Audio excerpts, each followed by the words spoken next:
ਇਤਿਹਾਸ ਕਹਿੰਦਾ ਵੀ ਉੱਥੇ 16,000 ਵਾਰੀ ਹੋ ਗਿਆ ਸੀ। ਜਦੋਂ ਬਿਰਤੀ ਪਰਮੇਸ਼ਰ ਦੇ ਵਿੱਚ ਦੁਆਰੇ ਲੀਨ ਹੋ ਗਈ ਨਾ, ਆਪਣੇ ਸਰੂਪ ਦੇ ਵਿੱਚ ਆਪ ਲੀਨ ਹੋ ਗਏ ਪਰਮੇਸ਼ਰ ਦਸਮ ਪਾਤਸ਼ਾਹ ਮਹਾਰਾਜ ਜੀ। ਫਿਰ ਭਾਈ ਮਨੀ ਸਿੰਘ ਜੀ ਨੂੰ ਪੁੱਛਿਆ ਵੀ ਭਾਈ ਜੀ ਕਿੰਨੇ ਵਾਰੀ ਲਿਖਿਆ ਗਿਆ? ਭਾਈ ਜੀ ਕਹਿਣ ਲੱਗੇ ਭਾਈ ਸਾਹਿਬ ਜੀ ਵੀ 16,000 ਵਾਰੀ ਹੋ ਗਿਆ ਜੀ। ਮਹਾਰਾਜ ਕਹਿੰਦੇ ਵਿਸਥਾਰ ਲੰਬਾ ਹੋ ਜਾਵੇਗਾ ਅਕਾਲ ਉਸਤਤ ਦੀ ਬਾਣੀ ਦਾ, 16 ਵਾਰੀ ਕਰ ਦਿਓ। ਜਿਹੜਾ ਭਾਵ ਦੇ ਨਾਲ ਪ੍ਰੇਮ ਦੇ ਨਾਲ ਪੜ੍ਹੇਗਾ ਉਹਨੂੰ ਓਨਾ ਹੀ ਮਹਾਤਮ ਮਿਲ ਜਾਵੇਗਾ। ਤੂੰ ਹੀ ਤੂੰ ਹੀ ਤੂੰ ਹੀ ਤੂੰ ਹੀ ਤੂੰ ਹੀ ਤੂੰ ਲੀਨ ਹੋ ਗਏ। ਭਗਤ ਸਾਹਿਬਾਨ ਜੀ ਕਹਿੰਦੇ ਤੋਹੀ ਮੋਹੀ ਮੋਹੀ ਤੋਹੀ ਅੰਤਰ ਕੈਸਾ, ਕਨਕ ਕਟਕ ਜਲ ਤਰੰਗ ਜੈਸਾ। ਸੋਨਾ ਤੇ ਸੋਨੇ ਤੋਂ ਬਣੇ ਹੋਏ ਗਹਿਣਿਆਂ ਦੇ ਵਿੱਚ ਕੋਈ ਫਰਕ ਨਹੀਂ ਹੁੰਦਾ ਨਾ, ਇਸੇ ਤਰ੍ਹਾਂ ਪਰਮੇਸ਼ਰ ਤੇ ਪਰਮੇਸ਼ਰ ਦੇ ਜੀਵਾਂ ਦੇ ਵਿੱਚ ਉਸ ਗੁਰਮੁਖ ਦੇ ਲਈ ਫਰਕ ਕੋਈ ਨਹੀਂ ਰਹਿੰਦਾ। ਸਮਦ੍ਰਿਸ਼ਟੀ ਹੋ ਜਾਂਦਾ ਹੈ ਗੁਰਮੁਖ, ਜਿਨ੍ਹਾਂ ਲਈ ਉਪਦੇਸ਼ ਬਖਸ਼ਿਆ ਹੈ। ਫਲ ਗੁਣ ਆਨੰਦ ਉਪਾਜਨਾ ਹਰ ਸਜਨ ਪ੍ਰਗਟਿਆਏ, ਜਿਨ੍ਹਾਂ ਦੇ ਹਿਰਦੇ ਵਿੱਚ ਪਰਮੇਸ਼ਰ ਦਾ ਸਾਖਸਾਤ ਵਾਸਾ ਹੋ ਜਾਂਦਾ ਹੈ। ਹਲਤ ਪਲਤ ਸਵਾਰੀਆਂ ਨਿਸ਼ਚਲ ਦਿੱਤੀਆਂ ਜਾਏ। ਨਿਸ਼ਚਲ ਦਿੱਤੀਆਂ ਕੀ? ਜਿਹੜੀ ਥਾਂ ਉਹ ਅਟੱਲ ਥਾਂ ਕਿੱਥੇ ਹੈ ਬਈ? ਆਪਾਂ ਮਕਾਨ ਬਣਾਉਂਦੇ ਹਾਂ, ਕੋਠੀਆਂ ਬਣਾਉਂਦੇ ਹਾਂ, ਸਾਰੀ ਉਮਰ ਲੱਗ ਜਾਂਦੀ ਹੈ, ਛੱਡ ਕੇ ਵਿਦੇਸ਼ ਚਲੇ ਜਾਂਦੇ ਆ, ਇੱਥੇ ਖੰਡਰ ਬਣ ਜਾਂਦੇ ਨੇ। ਚਲੋ ਉਹ ਤਾਂ ਫਿਰ ਵੀ ਥੱਲੇ ਧਰਤੀ 'ਤੇ ਆ, ਪਰ ਜਦੋਂ ਉਸ ਵਿਦੇਸ਼ ਨੂੰ ਜਾਣਾ ਜਿਹਦੀ ਕੋਈ ਖਬਰ ਨਹੀਂ ਹੈ, ਮਹਾਰਾਜ ਕਹਿੰਦੇ ਫਿਰ ਕੀ ਬਣਦਾ ਹੈ? ਜੋ ਤਨ ਉਪਜਿਆ ਸੰਗ ਹੀ ਸੋ ਵੀ। ਉਹਨੇ ਵੀ ਸਾਥ ਨਹੀਂ ਦਿੱਤਾ ਨਾ, ਉਹ ਵੀ ਸੰਗ ਨਾ ਹੋਇਆ। ਮਹਾਰਾਜ ਕਹਿੰਦੇ ਡੱਡਾ ਡੇਰਾ ਇਹ ਨਹੀਂ। ਨਿਸ਼ਚਲ ਥਾਂ ਦੀ ਗੱਲ ਸਮਝਾ ਰਹੇ ਨੇ ਮਹਾਰਾਜ। ਅਸਲ ਥਾਂ ਕਿਹੜੀ ਹੈ ਸਾਡੀ ਬਈ? ਅਸੀਂ ਇਸੇ ਨੂੰ ਸਮਝ ਲਿਆ, ਧਰਤੀ ਨੂੰ ਹੀ ਸਮਝ ਲਿਆ ਵੀ ਇਹੀ ਮੇਰਾ ਮਕਾਨ, ਮੈਂ ਪੱਕਾ ਜੀ ਇੱਥੇ ਦਾ ਵਸਨੀਕ। ਬੇਸ਼ੱਕ ਸਾਨੂੰ ਪਤਾ ਹੈ ਸੱਚਾਈ, ਪਰ ਫਿਰ ਵੀ ਸਾਡਾ ਬਹੁਤਾ ਸਮਾਂ ਬਹੁਤੀ ਜ਼ਿੰਦਗੀ ਇਹੀ ਕਹਿਣ ਵਿੱਚ ਲੱਗ ਜਾਂਦੀ ਹੈ ਵੀ ਮੇਰਾ ਮਕਾਨ, ਮੇਰੀ ਪੱਕੀ ਰਹਿਸ, ਪਰਮਾਨੈਂਟ ਮੇਰਾ ਰਹਿਸ, PR ਮੇਰੀ। ਪਰ PR ਇੱਥੇ ਨਹੀਂ ਹੈ ਕਿਸੇ ਦੀ ਵੀ। ਜਦੋਂ ਤੱਕ ਸਵਾਸ ਨਹੀਂ ਉਦੋਂ ਤੱਕ ਹੈ, ਕਿਉਂਕਿ ਸਿਲਸਿਲਾ ਜਨਮਾਂ ਜਨਮੰਤਰਾਂ ਦਾ ਚੱਲ ਰਿਹਾ। ਬਾਣੀ ਨੇ ਸਾਨੂੰ ਬਹੁਤ ਡੂੰਘਾਈ ਨਾਲ ਸਮਝਾਇਆ, ਗੁਰੂ ਪਾਤਸ਼ਾਹ ਨੇ ਕਿਰਪਾ ਕਰਕੇ ਸਮਝਾਇਆ। ਇਸ ਮਨ ਕੋ ਜਨਮ ਜਨਮ ਕੇ ਮਲ ਲਾਗੀ ਕਾਲਾ ਹੋਆ ਸਿਆਹੋ, ਬਹੁਤ ਜਨ ਵਿਛੜ ਤੇ ਮਾਧੋ। ਦੇਖ ਇਸ ਤਰ੍ਹਾਂ ਬੜੇ ਪ੍ਰਮਾਣ ਮਿਲਦੇ ਨੇ। ਮਹਾਰਾਜ ਕਹਿੰਦੇ ਡੱਡਾ ਡੇਰਾ ਇਹ ਨਹੀਂ ਬਈ ਇਹ ਤੇਰਾ ਅਸਲੀ ਟਿਕਾਣਾ ਨਹੀਂ ਹੈ। ਡੱਡਾ ਡੇਰਾ ਇਹ ਨਹੀਂ, ਜਹ ਡੇਰਾ ਤੇ ਜਾਨ ਉਹਾ ਡੇਰਾ ਕਾ ਸੰਜਮੋ ਗੁਰ ਕੈ ਸ਼ਬਦ ਪਛਾਣਾ। ਜੇ ਤੂੰ ਉਸ ਘਰ ਦਾ ਪਤਾ ਕਰਨਾ ਨਾ ਜਿੱਥੇ ਤੇ ਜਾ ਕੇ ਬਸਣਾ, ਜਿੱਥੇ ਤੈਨੂੰ ਨਿਸ਼ਚਲ ਥਾਂ ਮਿਲ ਜਾਵੇਗੀ, ਜਿੱਥੇ ਤੇ ਰਹਿਣਾ, ਤੇਰਾ ਟਿਕਾ ਜਿੱਥੋਂ ਤੋਂ ਵਿਛੜਿਆ, ਜਿੱਥੇ ਤੋਂ ਵਿਛੜ ਕੇ ਸੰਸਾਰ ਮਾਤ ਲੋਕ ਵਿੱਚ ਵਿਚਰਦਾ ਹੈ ਮਨੁੱਖ, ਦੁੱਖ ਸੁੱਖ ਸਹਿਣਾ ਹੈ, ਘਾਟੇ ਵਾਧੇ ਤੇਰੇ ਚੱਲਦੇ ਨੇ, ਕਦੇ ਰੋਂਦਾ ਹੈ ਕਦੇ ਹੱਸਦਾ ਹੈ। माटी को पुतरा कैसे नचता है, देखे देखे सुने बोले दौड़ियो फिरता है, जब कछ पावे तब गर्व करता है, माया गई तब रोग लगता है। यही चलता है ना, कदे खुशी आ गई कदे गमी आ गई, कदे घाटा पै गया कदे वाधा हो गया। है की है इत्थे दे इत्थे सारा कुछ, दुनिया गोल है, सारा इत्थे ही है सारा कुछ। परमेश्वर ने जो कुछ पाया सो एका वार कर कर वेखे सिरजनहार। संपे को सिर ते आई है, संपे पूर्व लिखे की पाई है। जो मिलता है पूर्वले कर्मां दा ही मिलता है, जतना नाल नहीं मिलता। जतना नाल तां जे लेना चाहते हो नाम जप ਨੂੰ ਪਾਉਣ ਦੇ ਲਈ ਯਤਨ ਕਰੀਏ। ਠੀਕ ਹੈ, ਉਦਮ ਕਰਿੰਦੇ ਜਿਉਂ ਤੋਂ ਕਮਾਉਂਦੇ ਸੁਖ ਪਹੁੰਚ, ਆਲਸੀ ਨਹੀਂ ਬਣਨਾ। ਮੇਰਾ ਕਹਿਣ ਦਾ ਮਤਲਬ ਇਹ ਨਹੀਂ ਹੈ ਵੀ ਆਲਸ ਬਣ ਕੇ ਬਹਿ ਜਾਓ, ਉਦਮ ਕਰਨਾ ਹੈ, ਪਰ ਫਲ ਪਰਮੇਸ਼ਰ ਨੇ ਦੇਣਾ ਹੁੰਦਾ ਹੈ। ਤੇ ਮਹਾਰਾਜ ਜੀ ਕਹਿੰਦੇ ਵੀ ਜਿਹੜੀ ਨਿਸ਼ਚਲ ਥਾਂ ਹੈ ਉਹ ਗੁਰਮੁਖ ਪਿਆਰਿਆਂ ਨੂੰ ਪ੍ਰਾਪਤ ਹੋ ਜਾਂਦੀ ਹੈ। ਹਲਤ ਪਲਤ ਸਵਾਰਨ ਨਿਸ਼ਚਲ ਦੀ ਤਿੰਨ ਜਾਏ, ਸੰਸਾਰ ਸਾਗਤ ਰੱਖਿਆ ਨੇ ਬਹੁੜ ਨਾ ਜਨਮੇ ਧਾਏ। ਪੈ ਦਾਇਕ ਸੰਸਾਰ ਸਮੁੰਦਰ ਤੋਂ ਡੁੱਬਣ ਤੋਂ ਬਚਾ ਲੈਂਦੇ ਨੇ ਪਰਮੇਸ਼ਰ ਗੁਰੂ। ਤੇ ਮਹਾਰਾਜ ਕਹਿੰਦੇ ਫਲ ਗੁਣ ਨਿਤ ਸਲਾਹੀਐ, ਜਿਸ ਨੋ ਤਿਲ ਨਾ ਤਮਾਏ। ਬਈ ਨਾਮ ਜਪਣ ਦੀ ਸਾਨੂੰ ਪ੍ਰੇਰਣਾ ਗੁਰੂ ਪਾਤਸ਼ਾਹ ਕਰਦੇ ਨੇ, ਬਾਰ-ਬਾਰ ਕਰਦੇ ਨੇ, ਹਰ ਸ਼ਬਦ ਵਿੱਚ, ਹਰ ਸ਼ਲੋਕ ਦੇ ਵਿੱਚ, ਹਰ ਪੰਕਤੀ ਦੇ ਵਿੱਚ। ਹਰ ਕੋਈ ਵੀ ਪ੍ਰਕਰਨ ਲੈ ਲੈਣਾ, ਭਾਵੇਂ ਖੇਤੀ ਦਾ ਲਿਆ ਮਹਾਰਾਜ ਨੇ ਪ੍ਰਕਰਨ, ਭਾਵੇਂ ਉਹ ਵਪਾਰ ਦਾ ਲੈਂਦੇ ਨੇ ਜਾਂ ਕਿਸੇ ਪਰਿਵਾਰ ਦਾ ਲੈ ਲੈਂਦੇ ਨੇ। ਮਹਾਰਾਜ ਪ੍ਰਮਾਣ ਦੇ ਦੇ ਕੇ ਸਾਨੂੰ ਮੋੜ ਮੋੜ ਕੇ ਸਾਡੇ ਮਨ ਨੂੰ ਨਾਮ ਵਾਲੇ ਪਾਸੇ, ਪਰਮੇਸ਼ਰ ਵਾਲੇ ਪਾਸੇ ਲੈ ਕੇ ਆਉਂਦੇ ਨੇ। ਕਿਉਂ? ਕਿਉਂਕਿ ਇਹਦਾ ਭਲਾ ਹੋ ਜਾਵੇ। ਮਹਾਰਾਜ ਕਹਿੰਦੇ ਜਿਹਦਾ ਨਾਮ ਜਪਣ ਲਈ ਅਸੀਂ ਕਹਿ ਰਹੇ ਹਾਂ ਨਾ, ਪੰਜਵੇਂ ਪਾਤਸ਼ਾਹ 12 ਮਾਹ ਵਿੱਚ ਕਹਿੰਦੇ ਨੇ, ਉਹਦੇ ਵਿੱਚ ਉਹਨੂੰ ਕੋਈ ਫਰਕ ਨਹੀਂ ਪੈਂਦਾ ਕੋਈ ਜਪੇ ਨਾ ਜਪੇ। ਵੱਡਾ ਦਾਤਾ ਤਿਲ ਨਾ ਤਮਾਏ, ਸਾਨੂੰ ਸਾਡੇ ਪਾਸੋਂ ਉਹਨੂੰ ਕੋਈ ਲੋੜ ਨਹੀਂ ਹੈ। ਫਾਲਗੁਣ ਨਿਤ ਸਲਾਹੀਐ ਜਿਸਨੋਂ ਤਿਲ ਨਾ ਤਮਾਏ। ਸਾਡੇ ਪਾਸੋਂ ਉਹਨੂੰ ਕੋਈ ਗਰਜ ਨਹੀਂ ਹੈ, ਕੋਈ ਜਪੇ ਨਾ ਜਪੇ, ਵੱਡਾ ਨਾ ਹੋਵੇ ਘਟ ਨਾ ਜਾਏ। ਉਹਨੇ ਨਾ ਵੱਡਾ ਹੋਣਾ ਨਾ ਘਟਣਾ। ਕੋਈ ਜਪੇ ਨਾ ਜਪੇ ਤਾਂ ਉਹਨੇ ਘਟਣਾ ਨਹੀਂ, ਜਪੇਗਾ ਤਾਂ ਉਹਨੇ ਵਧਣਾ ਨਹੀਂ। ਫਿਰ ਮਹਾਰਾਜ ਜੀ ਕਹਿੰਦੇ ਵੀ ਸਾਡਾ ਹੀ ਭਲਾ ਹੋਏਗਾ ਭਾਈ, ਸਾਡੇ ਤੁਹਾਡੇ ਭਲੇ ਲਈ ਮੈਂ ਕਹਿ ਰਿਹਾ। ਮਹਾਰਾਜ ਕਹਿੰਦੇ ਫਾਲਗੁਣ ਨਿਤ ਸਲਾਹੀਐ ਜਿਸਨੋਂ ਤਿਲ ਨਾ ਤਮਾਏ। ਜਿਨ ਸਾਡੇ ਪਾਸੋਂ ਕੋਈ ਇੱਛਾ ਨਹੀਂ ਹੈ, ਉਹ ਤਾਂ ਦੇ ਕੇ ਭੁੱਲਣ ਵਾਲਾ ਹੈ। ਦਿੰਦਾ ਦੇ ਲੈਂਦੇ ਥਕ ਪਾਹੇ, ਜੁਗਾ ਜੁਗੰਤਰ ਖਾਹੀ ਖਾਹੇ। ਨਾ ਉਹ ਦੇ ਕੇ ਜਣਾਉਂਦਾ ਹੈ, ਪਰਮੇਸ਼ਰ ਜੀ ਨਾ ਦੇ ਕੇ ਜਣਾਉਂਦੇ ਨੇ ਤੇ ਨਾ ਹੀ ਪਛਤਾਉਂਦੇ ਨੇ। ਬਾਹਰੀ ਤੌਰ ਤੇ ਕੋਈ ਕਿਸੇ ਨੂੰ ਚੀਜ਼ ਦੇ ਦੇਵੇ, ਜਦੋਂ ਤੱਕ ਸੁਣਾਉਂਦਾ ਨਹੀਂ ਉਹਨੂੰ ਸਬਰ ਨਹੀਂ ਆਉਂਦਾ। ਚਾਹੇ ਅਗਲੇ ਨੂੰ ਨਾ ਸੁਣਾਵੇ ਪਰ ਕਿਸੇ ਦੂਜੇ ਨੂੰ ਸੁਣਾ ਦਿੰਦਾ ਨਾ। ਇਸ ਤਰ੍ਹਾਂ ਮਹਾਰਾਜ ਜੀ ਕਹਿੰਦੇ ਉਸ ਅਕਾਲ ਪੁਰਖ ਨੂੰ ਸਿਮਰੀਏ। ਮੈਂ ਇੱਕ ਬੇਨਤੀ ਕਰਦੇ ਹਾਂ, ਕੀ ਕਿਹਾ ਜੀ? ਫਾਲਗੁਣ ਨਿੱਤ। ਮੇਰੇ ਵੀਰ ਪ੍ਰਚਾਰਕ ਕਈ ਕਹਿ ਦਿੰਦੇ ਨੇ ਮੈਨੂੰ ਮਾਫ ਕਰਨਾ, ਮੈਂ ਜੋ ਅੱਜ ਪਕੜ ਵਿੱਚ ਮੇਰੇ ਗੱਲ ਆਈ। ਕਈ ਕਹਿ ਦਿੰਦੇ ਨਾ ਵੀ ਚਲੋ ਹਫਤਾ ਨਹੀਂ ਆ ਹੁੰਦਾ ਜੀ, ਤੁਸੀਂ ਐਤਵਾਰ ਨੂੰ ਆ ਜਾਇਆ ਕਰੋ, ਫਲ ਹਫਤੇ ਤਾਂ ਮਿਲ ਜਾਵੇਗਾ। ਲੋੜਾ ਆ ਗਿਆ, ਉਸ ਤੋਂ ਵੀ ਵੱਡਾ ਲੋੜਾ ਕੀ ਆ ਗਿਆ? ਮੇਰੇ ਵਰਗਾ ਕੋਈ ਕਹਿ ਦਿੰਦਾ ਭੁੱਲ ਕੇ, ਮੈਂ ਆਪਣੇ ਤੇ ਗੱਲ ਲਾ ਰਿਹਾ ਵੀ ਜੇ ਮਹੀਨੇ ਵਿੱਚ ਨਹੀਂ ਆਇਆ ਜਾਂਦਾ ਨਾ ਇੱਕ ਵੀ ਦਿਨ, ਵੀ ਸੰਗਰਾਤ ਵਾਲੇ ਦਿਨ ਆ ਜਾਓ ਜੀ, ਫਲ ਮਿਲ ਜਾਏਗਾ ਮਹੀਨੇ ਦਾ, ਫਿਰ ਤਾਂ ਸਾਰੇ ਸੰਗਰਾਤ ਵਾਲੇ ਦਿਨ ਆ ਜਾਇਆ ਕਰਨਗੇ। ਕੀ ਲੋੜ ਹੈ, ਜਿਹੜੇ ਰੋਜ਼ ਆਉਂਦੇ ਨੇ ਉਹਨੂੰ ਉਹੀ ਹਟ ਜਾਣਗੇ। ਨਹੀਂ, ਮਹਾਰਾਜ ਜੀ ਕਹਿੰਦੇ ਵੀ ਫਾਲਗੁਣ ਨਿੱਤ। ਇਹ ਨਿੱਤ ਤੋਂ ਭਾਵ ਬੜਾ ਡੂੰਘਾ ਇਹਦਾ ਉਹ ਹੈ ਭਾਵ ਨਿੱਤ ਦਾ, ਵੀ ਭਾਈ ਹਰ ਰੋਜ਼ ਤੈਂ ਇਸ ਕਿਰਿਆ ਨੂੰ ਕਰਨਾ ਹੈ, ਗੁਰਮਤ ਨੂੰ ਦ੍ਰਿੜ ਕਰਨਾ ਹੈ ਦਿਨ ਪਰ ਦਿਨ। ਜਿਵੇਂ ਇੱਕ ਫੌਜੀ ਹੁੰਦਾ ਨਾ, ਜੇ ਉਹ ਆਪਣਾ ਅਭਿਆਸ ਛੱਡ ਦੇਵੇ ਉਹ ਲੜਨ ਦੇ ਕਾਬਿਲ ਨਹੀਂ ਰਹੇਗਾ। ਨਿਸ਼ਾਨਾ ਵੀ ਉਹਨੂੰ ਭੁੱਲ ਸਕਦਾ ਹੈ, ਭੁੱਲ ਜਾਵੇਗਾ, ਉਹ ਦੌੜ ਨਹੀਂ ਪਾਵੇਗਾ। ਫੌਜੀ ਰੋਜ਼ ਦੌੜਦਾ ਹੈ, ਡਿਊਟੀ ਜਦੋਂ ਕਰਦਾ ਨਾ ਰੋਜ਼ ਉਹਦੀ VPT ਹੁੰਦੀ ਹੈ, ਮਤਲਬ ਕਿ ਉਹਦੇ ਕੁਛ ਰੱਖਿਆ ਵਾ ਨਿਯਮ। ਇਸੇ ਤਰ੍ਹਾਂ ਅਸੀਂ ਗੁਰੂ ਗੋਬਿੰਦ ਸਿੰਘ ਮਹਾਰਾਜ ਜੀ ਦੇ ਸਿਪਾਹੀ ਹਾਂ, ਗੁਰੂ ਕੇ ਸਿਪਾਹੀ ਹਾਂ। ਅਸੀਂ ਆਪਣੇ ਮਨ ਦੇ ਨਾਲ ਯੁੱਧ ਕਰਨਾ ਹੈ, ਵਿਕਾਰਾਂ ਦੇ ਨਾਲ ਯੁੱਧ ਕਰਨਾ, ਦੁਰਾਚਾਰਾਂ ਦੇ ਨਾਲ ਯੁੱਧ ਕਰਨਾ, ਅਲਾਮਤਾਂ ਦੇ ਨਾਲ ਯੁੱਧ ਕਰਨਾ। ਇਹਦੇ ਲਈ ਤਿਆਰ ਰਹਿਣ ਲਈ ਸਾਨੂੰ ਨਾਮ ਦਾ ਪਹਿਰਾ ਆਪਣੇ ਤੇ ਲਵਾਉਣਾ ਪਵੇਗਾ, ਗੁਰੂ ਦਾ ਹੱਥ ਆਪਣੇ ਤੇ ਰਖਵਾਉਣਾ ਪਵੇਗਾ। ਨਿਤ ਨਿਤ ਜਪੀਏ ਸਾਸ ਗਿਰਾਸ ਨਾਉ ਪਰਵਦਿਗਾਰ ਦਾ। ਇੱਥੇ ਕਹਿੰਦੇ ਫਾਲਗੁਣ ਨਿਤ ਸਲਾਹੀਐ। ਭਾਈ ਫੱਗਣ ਦੇ ਮਹੀਨੇ ਵਿੱਚ ਸੁੱਤੇ ਨਹੀਂ ਰਹਿਣਾ। ਇੱਕ ਦਿਨ ਸੰਗਰਾਂਦ ਅੱਜ ਜਿਵੇਂ ਆਰੰਭ ਹੋਈ ਹੈ, ਰੋਜ਼ ਭਾਈ ਉਹਨੂੰ ਧਿਆਉਣਾ ਹੈ, ਨਿਤਨੇਮ ਕਰਨਾ ਹੈ, ਕਮਾਈ ਕਰਨੀ ਹੈ ਨਾਮ ਦੀ, ਸ਼ੁਭ ਕਰਮ ਕਰਨੇ ਨੇ, ਪਰਮੇਸ਼ਰ ਨੂੰ ਹਾਜ਼ਰ ਨਾਜ਼ਰ ਜਾਣਨਾ ਹੈ।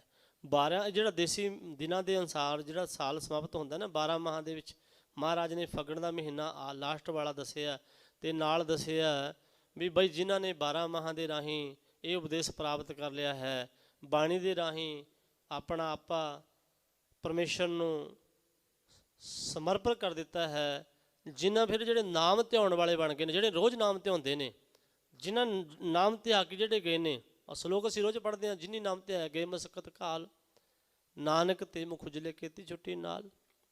ਤੇ 12 ਮਾਹਾਂ ਵਿੱਚ ਵੀ ਮਹਾਰਾਜ ਲਾਸਟ ਪਦੇ ਵਿੱਚ ਕਹਿੰਦੇ ਨੇ 14ਵਾਂ ਪਦਾ ਹੈ ਇਹ, 12 ਮਹੀਨਿਆਂ ਦੇ ਨੇ। ਸੂਰਜ 'ਚ ਮੰਗਲਾਚਰਨ ਕੀਤਾ, ਕਿਰਤ ਕਰਮ ਕੇ ਵਿਛੜੇ ਕਰ ਕਿਰਪਾ ਮਿਲੋ ਰਾਮ, ਪੜ੍ਹਦੇ ਆ ਨਾ, ਕਿਰਤ ਕਰਮ ਕੇ ਵਿਛੜੇ ਕਰ ਕਿਰਪਾ ਮਿਲੋ ਰਾਮ। ਤੇ ਲਾਸਟ ਵਿੱਚ ਕੀ ਕਹਿੰਦੇ ਨੇ? ਵਿਛੜਿਆ ਹੋਏ ਨੂੰ ਜਦੋਂ ਮਿਲ ਗਏ ਕਮਾਈ ਕਰਕੇ, ਜਿਨ ਨਾਮ ਧਿਆਇਆ ਤਿਨ ਕੇ ਕਾਜ ਸਰੇ। ਬਈ ਜਿਨ੍ਹਾਂ ਨੇ ਗੁਰੂ ਦਾ ਹੁਕਮ ਮੰਨ ਕੇ ਨਾ ਪਰਮੇਸ਼ਰ ਨੂੰ ਧਿਆਉਣਾ ਕੀਤਾ ਹੈ, ਸਿਮਰਨਾ ਕੀਤਾ ਹੈ, ਜ਼ਿੰਦਗੀ ਦਾ ਹਿੱਸਾ ਬਣਾ ਲਿਆ ਨਿਤਨੇਮ। ਅੱਜ ਸਾਡੀ ਜ਼ਿੰਦਗੀ ਦਾ ਹਿੱਸਾ ਕੀ ਹੈ ਜੀ? ਮੋਬਾਈਲ।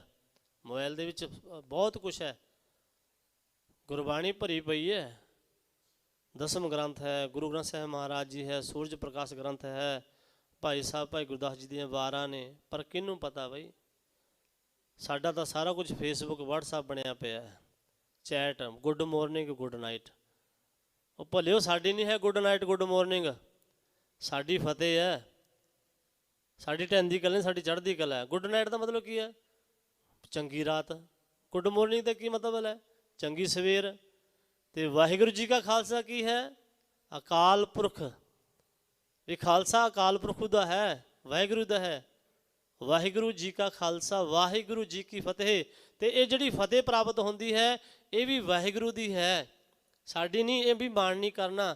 ਜਦੋਂ ਭੰਗਾਣੀ ਦਾ ਯੁੱਧ ਜਿੱਤਿਆ ਨਾ ਦਸਮ ਪਾਤਸ਼ਾਹ ਮਹਾਰਾਜ ਜੀ ਨੇ, ਪਹਿਲਾ ਯੁੱਧ ਜਿੱਤਿਆ ਮਹਾਰਾਜ ਸੱਚੇ ਪਾਤਸ਼ਾਹ ਜੀ ਨੇ, ਸਤਿਗੁਰੂ ਪਾਤਸ਼ਾਹ ਜੀ ਨੂੰ ਜਦੋਂ ਵਧਾਈਆਂ ਦੇਣ ਆਈਆਂ ਸੰਗਤਾਂ, ਸੱਚੇ ਪਾਤਸ਼ਾਹ ਜੀ ਵਧਾਈਆਂ, ਭੰਗਾਣੀ ਸਾਹਿਬ ਦਾ ਯੁੱਧ ਫਤਿਹ ਹੋ ਕਰ ਲਿਆ, ਆਪ ਜੀ ਨੇ ਵਧਾਈਆਂ। ਮਹਾਰਾਜ ਜੀ ਕਹਿੰਦੇ ਨਹੀਂ ਬਈ, ਕਿਰਪਾ ਕਾਲ ਕੇਰੀ ਭਈ ਜੀਤ ਮੇਰੀ। ਇਹ ਜਿੱਤ ਅਕਾਲ ਪੁਰਖ ਵਾਹਿਗੁਰੂ ਜੀ ਦੀ ਹੈ। ਮੈਂ ਇਤਿਹਾਸ ਵਿੱਚ ਪੜ੍ਹਿਆ, ਉੱਥੇ ਹੀ ਲਿਖਿਆ ਮੈਨੂੰ ਮਿਲਿਆ, ਤੇ ਉੱਥੇ ਹੀ ਮਹਾਰਾਜ ਨੇ ਕਿਹਾ ਬਈ ਇਹ ਜਿਹੜਾ ਖਾਲਸਾ ਹੈ, ਜਿਹੜਾ ਸਜਣਾ ਹੈ ਨਾ, ਜੇ ਸਜਣ ਸੀ ਨਾ, ਕਹਿੰਦੇ ਅਕਾਲ ਪੁਰਖ ਵਾਹਿਗੁਰੂ ਦਾ ਹੈ, ਤੇ ਵਾਹਿਗੁਰੂ ਜੀ ਦੀ ਹੀ ਫਤਿਹ ਹੁੰਦੀ ਹੈ, ਫਤਿਹ ਹੋਵੇਗੀ ਅੱਗੇ ਵੀ ਚੱਲ ਕੇ। ਉੱਥੋਂ ਸਾਨੂੰ ਇਹ ਬੋਲਾ ਮਿਲਿਆ ਭੰਗਾਣੀ ਦੇ ਸਥਾਨ ਤੋਂ, ਮੈਂ ਜੋ ਇਤਿਹਾਸ ਵਿੱਚ ਪੜ੍ਹਿਆ, ਵਾਹਿਗੁਰੂ ਜੀ ਕਾ ਖਾਲਸਾ, ਵਾਹਿਗੁਰੂ ਜੀ ਕੀ ਫਤਿਹ। ਤੇ ਆਪਾਂ ਕੀ, ਅਸੀਂ ਉਹੀ ਜਿਹੜਾ ਪੱਛਮ ਵਾਲਿਆਂ ਦੀ ਜਿਹੜੀ ਜਾਂ ਫਿਰ ਬਾਹਰ ਵਾਲਿਆਂ ਦੀ ਰੀਤਾਂ ਨੇ, ਨਹੀਂ। ਜੇ ਲਿਖਣਾ ਨਾ ਫਤਿਹ ਲਿਖਿਆ ਕਰੋ ਜੀ, ਮੇਰੀ ਬੇਨਤੀ ਹੱਥ ਜੋੜ ਕੇ ਇਸ ਸਟੇਜ ਤੋਂ, ਮੀਡੀਆ ਦੇ ਰਾਹੀਂ ਵੀ ਬੇਨਤੀ ਕਰਦਾ ਹਾਂ, ਫਤਿਹ ਲਿਖਿਆ ਕਰੋ ਜੇ ਲਿਖਣੀ ਹੈ। ਹੋਰ ਵਾਧੂ ਦੀ ਚੈਟ ਛੱਡ ਕੇ ਗੁਰਬਾਣੀ ਸ਼ੇਅਰ ਕਰਿਆ ਕਰੋ, ਇਹੀ ਸਾਡੀ ਮੋਬਾਈਲ ਦੇ ਰਾਹੀਂ ਸੱਚੀ ਕਮਾਈ ਹੋ ਜਾਵੇਗੀ। ਸੋਹਣੇ ਮੈਸੇਜ, ਚੰਗੇ ਮੈਸੇਜ ਦਿਆ ਕਰੋ, ਬਾਣੀ ਪੜ੍ਹੋ। ਸਾਡੇ ਧੰਨ ਭਾਗ ਨੇ ਸਾਨੂੰ ਮੋਬਾਈਲ ਮਿਲਿਆ, ਮੋਬਾਈਲ ਦੇ ਵਿੱਚ ਗੁਰਬਾਣੀ ਮਿਲ ਗਈ, ਧੰਨ ਭਾਗ ਨੇ। ਕੰਮ 'ਤੇ ਕਿਤੇ ਵੀ ਬੈਠੇ ਅਸੀਂ ਪੜ੍ਹ ਸਕਦੇ ਹਾਂ, ਸਮਰਪਿਤ ਹੋ ਸਕਦੇ ਹਾਂ, ਲਾਭ ਲੈ ਸਕਦੇ ਹਾਂ। ਖੈਰ ਮਹਾਰਾਜ ਜੀ ਕਹਿੰਦੇ ਵੀ ਫਲ ਗੁਣ ਨਿਤ ਸਲਾਹੀ ਹੈ, ਸ਼ਿਸ਼ਲੋਂ ਤਿਲਨ ਤਮਾਏ। ਇਹ ਜਦੋਂ ਪੰਕਤੀ ਸਮਾਪਤ ਹੁੰਦੀ ਹੈ, 12 ਮਾਹਾਂ ਦਾ ਲਾਸਟ ਪਦ ਬਖਸ਼ਦੇ ਨੇ, ਜਿਨ ਜਿਨ ਨਾਮ ਤੇ ਆਏ ਤਿਨ ਕੇ ਕਾਜ ਸਰੇ, ਉਹਨਾਂ ਦੇ ਭਾਈ ਸਾਰੇ ਕਾਰਜ ਰਾਸ ਹੋ ਜਾਂਦੇ ਨੇ। ਅਸਲੀ ਕਾਰਜ ਕੀ ਹੈ? ਮਹਾਰਾਜ ਕਹਿੰਦੇ ਅਸਲੀ ਕਾਰਜ ਸਾਡਾ ਹੈ ਜੀਵਨ ਨੂੰ ਸਫਲ ਕਰ ਲੈਣਾ, ਮਨੁੱਖਾ ਜੀਵਨ ਸਫਲ ਹੋ ਜਾਵੇ। ਭਈ ਪ੍ਰਾਪਤ ਮਨੁੱਖ ਦੇ ਹੁਰੀਆ, ਗੋਬਿੰਦ ਮਿਲਣ ਕੀ ਇਹ ਤੇਰੀ ਬਰੀਆ। ਤੇ ਭਗਤ ਕਬੀਰ ਸਾਹਿਬ ਜੀ ਕੀ ਕਹਿੰਦੇ ਨੇ? ਆਵ ਨਾ ਭਜਸ ਭਜਸ ਕਾ ਭਾਈ, ਆਵੇ ਅੰਤ ਨਾ ਭਜਿਆ ਜਾਈ। ਸਿਮਰਨ ਦਾ ਉਪਦੇਸ਼ ਹੈ। ਤੇ ਸਤਿਗੁਰੂ ਸੱਚੇ ਪਾਤਸ਼ਾਹ ਕਹਿੰਦੇ ਤਿਨ ਕੇ ਕਾਸਰੇ, ਸਤਿਗੁਰੂ ਪੂਰਾ ਸੇਵੀਐ, ਦੁੱਖਾਂ ਕਾ ਹੋਏ ਨਾਸ, ਨਾਨਕ ਨਾਮ ਆਰਾਧਨਾ, ਕਾਰਜ ਆਵੇ ਰਾਸ। ਜੇ ਕੋਈ ਕਾਰਜ ਇਸ ਮਨੁੱਖਾ ਜਨਮ ਨੂੰ ਸਫਲ ਕਰਨਾ ਚਾਹੁੰਦਾ, ਇਸ ਕਾਰਜ ਨੂੰ ਰਾਸ ਕਰਨਾ ਚਾਹੁੰਦਾ ਨਾ ਕੋਈ, ਮਹਾਰਾਜ ਜੀ ਕਹਿੰਦੇ ਫਿਰ ਸਤਿਗੁਰੂ ਦੀ ਸੇਵਾ ਕਰੇ, ਗੁਰੂ ਨਾਨਕ ਦੀ ਸੇਵਾ ਕਰੇ, ਗੁਰੂ ਗ੍ਰੰਥ ਸਾਹਿਬ ਮਹਾਰਾਜ ਦੀ ਸੇਵਾ ਕਰੇ, ਸੰਗਤਾਂ ਦੀ ਸੇਵਾ ਕਰੇ, ਜੋੜਿਆਂ ਦੀ, ਝਾੜੂ ਦੀ, ਤੱਪੜ ਦੀ, ਬਰਤਨਾਂ ਦੀ। ਇਹ ਸਟੈਪ ਨੇ, ਹੌਲੀ ਹੌਲੀ ਅੰਦਰ ਨੂੰ ਗੁਰਮਤ ਆਉਣੀ, ਨਿਮਰਤਾ ਆਉਣੀ। ਗੁਰਮੁਖਾਂ ਦਾ ਕਥਨ ਹੈ ਵੀ ਕਹਿੰਦੇ ਬਰਤਨ ਮਾਂਜਦੇ ਹੋਏ ਆਪਣਾ ਮਨ ਸਾਫ਼ ਕਰਨਾ ਹੈ, ਝਾੜੂ ਮਾਰਦੇ ਹੋਏ ਗੁਰੂ ਘਰ ਦੇ ਵਿੱਚ ਕਹਿੰਦੇ ਬਈ ਜਿਹੜਾ ਝਾੜੂ ਮਾਰਦੇ ਆ ਨਾ, ਇਹ ਗੁਰਮੁਖਾਂ ਦਾ ਦੇਖੋ ਉਹਨਾਂ ਦੀ ਭਾਵਨਾ ਹੈ। ਕਹਿੰਦੇ ਉਹ ਸਾਰੇ ਦਲਿੱਦਰ, ਜਿਵੇਂ ਆਪਾਂ ਝਾੜੂ ਨਾਲ ਪੱਤੇ ਕਵਾੜ ਸਾਫ਼ ਕਰਦੇ ਹਾਂ, ਕਹਿੰਦੇ ਉਹ ਝਾੜੂ ਦੇਣ ਵਾਲੇ ਦੇ ਦਲਿੱਦਰ ਸਾਫ਼ ਹੋ ਜਾਂਦੇ, ਸਮਝ ਲਓ। ਤੱਪੜ ਝਾੜਨ ਦੇ ਨਾਲ ਕਹਿੰਦੇ ਉਹ ਵਿਕਾਰ ਝੜ ਜਾਂਦੇ ਨੇ ਗਰਦ ਦੀ ਤਰ੍ਹਾਂ। ਇਹ ਭਾਵਨਾ ਹੈ। ਇਸ ਤਰ੍ਹਾਂ ਬਹਿ ਕੇ ਸਤ ਸੰਗਤ ਵਿੱਚ ਜਦੋਂ ਨਾਮ ਜਪੀਦਾ ਹੈ, ਅਭਿਆਸ ਕਰੀਦਾ ਹੈ, ਪ੍ਰਤੱਖ ਤੌਰ 'ਤੇ ਸਾਡੇ 'ਤੇ ਮਹਾਰਾਜ ਕਹਿੰਦੇ ਵੀ ਅਮੇ ਹੋ ਝਰੈ ਝਰਨੇ, ਬਾਣੀ ਉਚਰੈ ਸਾਧ ਜਨ, ਅਮਿਓ ਝਰੈ ਝਰਨੇ। ਫਿਰ ਅੰਮ੍ਰਿਤ ਦੀ ਵਰਖਾ ਹੁੰਦੀ ਹੈ ਜਦੋਂ ਸੰਗਤ ਵਿੱਚ ਬਹਿ ਕੇ ਨਾਮ ਦੀ ਵਰਖਾ ਜਦੋਂ ਗੁਰਮੁਖ ਪਿਆਰੇ ਕਰਦੇ ਨੇ, ਗੁਰੂ ਸਾਹਿਬ ਜੀ ਬਾਣੀ ਦੀ ਵਰਖਾ ਕਰਦੇ ਨੇ, ਅੰਮ੍ਰਿਤ ਝਰਦਾ ਹੈ। ਜਿਨ ਜਿਨ ਨਾਮ ਤੇ ਆਇਆ ਤਿਨ ਕੇ ਕਾਜ ਸਰੇ, ਹਰ ਗੁਰੂ ਪੂਰਾ ਆਰਾਧਿਆ, ਦਰਗਹਿ ਸੱਚ ਖਰੇ। ਵੀ ਜਿਨ੍ਹਾਂ ਨੇ ਪੂਰੇ ਗੁਰੂ ਦੇ ਰਾਹੀਂ ਅਕਾਲ ਪੁਰਖ ਵਾਹਿਗੁਰੂ ਜੀ ਦੀ ਬੰਦਗੀ ਕੀਤੀ ਹੈ, ਕਹਿੰਦੇ ਦਰਗਾਹ ਦੇ ਵਿੱਚ ਖੋਟੇ ਨਹੀਂ ਗਿਣੇ ਜਾਣਗੇ। ਖੋਟੇ ਖਰੇ ਖਜ਼ਾਨੇ ਪਾਈਏ, ਖੋਟੇ ਸੱਟੀਏ ਬਾਹਰ ਬਾਹਰ। ਇਹ ਹੈ ਸੱਚਾਈ। ਕੌਣ ਦੱਸ ਰਿਹਾ ਜੀ? ਧੰਨ ਗੁਰੂ ਅਰਜਨ ਦੇਵ ਮਹਾਰਾਜ ਜੀ। ਕੌਣ ਨੇ ਅਰਜਨ ਦੇਵ ਮਹਾਰਾਜ ਜੀ? ਗੁਰੂ ਅਰਜਨ ਪ੍ਰਤੱਖ ਹਰ, ਜਪਿਓ ਜਿਨ ਗੁਰੂ ਅਰਜਨ ਹਰ, ਫਿਰ ਜਪਿਓ ਜਿਨ ਗੁਰੂ ਅਰਜਨ ਦੇਵ, ਫਿਰ ਸੰਕਟ ਜੋਨ ਗਰਭ ਨਾ ਆਇਓ। ਉਹਦੇ ਬਾਬਤ ਉਹ ਕਹਿ ਰਹੇ ਨੇ। ਹਰ ਦਰਗਾਹ ਦੀਆਂ ਗੱਲਾਂ ਗੁਰੂ ਨਾਨਕ ਅੱਖ ਸੁਣਾਵੇ। ਦਰਗਾਹ ਦੀ ਗੱਲ ਦੱਸ ਰਹੇ ਨੇ ਮਹਾਰਾਜ। ਮੈਂ ਫਿਰ ਬੇਨਤੀ ਕਰਾਂ, ਹਰ ਦਰਗਾਹ ਦੀਆਂ ਗੱਲਾਂ ਗੁਰੂ ਨਾਨਕ ਅੱਖ ਸੁਣਾਵੇ। ਜਿਹੜੀ ਬਾਣੀ ਹੈ ਨਾ ਤੁਰ ਦਰਗਾਹੋਂ ਆਈ, ਵਾਹੋ ਵਾਹੋ ਬਾਣੀ ਨਿਰੰਕਾਰ ਹੈ, ਤਿਸ ਜੀਵੜ ਅਵਰ ਨਾ ਕੋਏ। ਤੇ ਇਹ ਵੀ ਆਖ ਦਿੱਤਾ ਮਹਾਰਾਜ ਨੇ, ਹੋਂ ਆਪੋਂ ਬੋਲਣਾ ਜਾਣਦਾ, ਮੈਂ ਕਿਹਾ ਸਭ ਹੁਕਮ ਆਓ ਜਿਓ। ਇਹ ਪਰਮੇਸ਼ਰ ਦਾ ਹੁਕਮ ਹੈ। ਪਰਮੇਸ਼ਰ ਦਾ ਹੁਕਮ ਕੀ ਕਹਿ ਰਿਹਾ? ਕੀ ਵੱਜ ਰਿਹਾ ਪਰਮੇਸ਼ਰ ਦੇ ਹੁਕਮ ਦੇ ਵਿੱਚ? ਮਹਾਰਾਜ ਕਹਿੰਦੇ ਹਰ ਗੁਰਪੂਰਾ ਆਰਾਧਿਆ, ਜਿਨ੍ਹਾਂ ਨੇ ਭਾਈ ਪੂਰੇ ਗੁਰੂ ਦੇ ਰਾਹੀਂ ਪਰਮੇਸ਼ਰ ਨੂੰ ਆਰਾਧਨਾ ਕੀਤਾ ਹੈ। ਆਰਾਧਨਾ ਤੋਂ ਭਾਵ ਹਿਰਦੇ ਵਿੱਚ ਵਸ ਜਾਵੇ, ਹਿਰਦੇ ਵਿੱਚ ਪ੍ਰਗਟ ਹੋ ਜਾਵੇ, ਸਾਖ ਤੌਰ 'ਤੇ ਹੋਵੇਗਾ। ਕਿਵੇਂ ਜੀ? ਗੁਰੂ ਦੇ ਨੇੜੇ ਰਹਿਣਾ ਪਵੇਗਾ, ਸਰੀਰ ਕਰਕੇ ਨਹੀਂ, ਆਤਮਾ ਕਰਕੇ। ਮੈਂ ਬੇਨਤੀ ਕਰਾਂ, ਜਿੱਥੇ ਦਰਸ਼ਨ ਕਰਕੇ ਮੁਕਤ ਹੋਣ ਦੇ ਲਈ ਮਹਾਰਾਜ ਨੇ ਉਪਦੇਸ਼ ਦਿੱਤਾ ਹੈ, ਇਹ ਵੀ ਆਖਿਆ ਹੈ ਵੀ ਜੇ ਕੋਈ ਆਤਮਾ ਕਰਕੇ ਨਾ ਗੁਰੂ ਦੇ ਨੇੜੇ ਆਵੇ, ਉਹਦੇ ਲਈ ਸਾਨੂੰ ਥੋੜ੍ਹਾ ਮਹਾਰਾਜ ਨੇ ਕਰੜਾ ਬਚਨ ਬਖਸ਼ਿਆ। ਸਰੀਰ ਕਰਕੇ ਆ ਗਿਆ ਪਰ ਆਤਮਾ ਕਰਕੇ ਗੁਰੂ ਪਾਸ ਨਹੀਂ ਪਹੁੰਚਿਆ, ਉਹਦੇ ਬਾਬਤ ਬਚਨ ਮਹਾਰਾਜ ਕਹਿੰਦੇ, ਸਤਿਗੁਰੂ ਨੂੰ ਸਭ ਕੋ ਦੇਖਦਾ, ਜੇਤਾ ਜਗਤ ਸੰਸਾਰ, ਡਿੱਠੇ ਮੁਕਤ ਨਾ ਹੋਵਈ, ਜਿਚਰ ਸ਼ਬਦ ਨਾ ਕਰੇ ਪਿਆਰ। ਸ਼ਬਦ ਨੇ ਸਾਨੂੰ ਗੁਰੂ ਨਾਲ ਜੋੜਨਾ ਹੈ, ਪਰਮੇਸ਼ਰ ਨਾਲ ਜੋੜਨਾ ਹੈ। ਕਿਵੇਂ? ਮਹਾਰਾਜ ਕਹਿੰਦੇ ਰਤਨਾ ਰਤਨ ਪਦਾਰਥ, ਬਹੁ ਸਾਗਰ ਭਰਿਆ ਰਾਮ, ਬਾਣੀ ਗੁਰਬਾਣੀ ਲਾਗੇ, ਤਿੰਨ ਹੱਥ ਚੜਿਆ ਰਾਮ। ਗੁਰਬਾਣੀ ਲਾਗੇ ਤਿੰਨ ਹਰ ਚੜਿਆ, ਅਤੋਲਕ ਰਤਨ ਪਾਰਾ, ਹਰ ਹਰ ਅਤੋਲਕ ਹੀਰਾ, ਤੇਰੀ ਭਗਤ ਭਰੇ ਭੰਡਾਰਾ। ਸਰੀਰ ਸਮੁੰਦ ਵਿਰੋਲ ਹਮ ਦੇਖਿਆ, ਬਸਤ ਅਨੁਭਿਕ ਪਾਈ।